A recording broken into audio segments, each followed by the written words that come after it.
full scholarship ang dalawang anak ng OFWs sa magkahiwalay na kolehiyo sa Pilipinas dahil sa sports na Taekwondo na natutunan nila sa Eastern Province Taekwondo Union sa Saudi. Yan ang balitang Middle East ni Sorate Catano.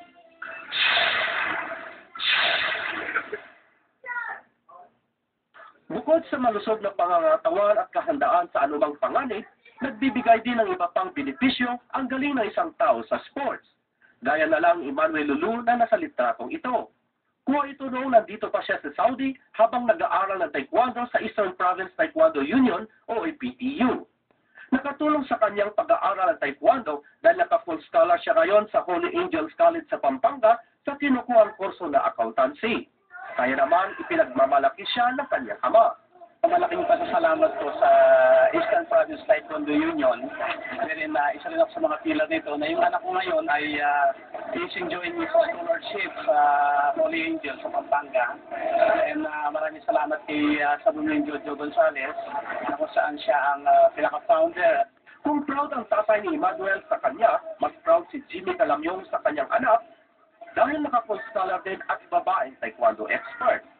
Si Jamie Calamyong ay nag-aaral ng Mass Communication sa Emilio Aguinaldo College sa Cavite. Taekwondo has been very good to him, to her, na-accept siya on a full scholarship sa isang college Cavite because of Taekwondo. So Taekwondo is not only for the physical activity, for defense, it's also a way for the students who help their parents. Produkto si Lulu at Calamyong ng EPTU na parehong black belt sa Taekwondo at miyembro sila ng varsity team ng kanilang eskwelahan sa Pilipinas. Kagandahan sa Eastern Province Taekwondo Union, ano ang mga na-earn ng mga student ditong rank or belt scholar, ito ay eligible lang din sa ating sa Pilipinas. Since tayo ay under the naka-affiliate tayo sa Philippine Taekwondo Association. Sa ika-6 na anibersaryo ng EPTU, tinimok ni Gonzaga ang mga kabataan na magpursige sa Taekwondo gaya ni Lulu at Calamyong. Maraming universidad sa Pilipinas ang tumatanggap ng estudyante para maging miyembro ng Taekwondo varsity team. Samantala, iginawa ni Jojo Gonzales, founder at chief instructor ng EPTU, ang Hall of Fame Award sa mga miyembro at nakasuporta ng grupo.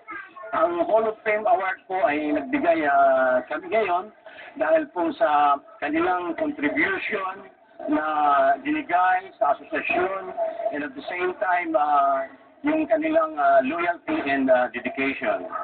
Ang EPTU ay binubuo ng siyam na Taekwondo club sa Eastern Saudi at ito ay miyembro ng Philippine Taekwondo Association at World Taekwondo Federation. Nagbabalita sa Middle East, Florante Catanos, Al-Kubar, Saudi Arabia.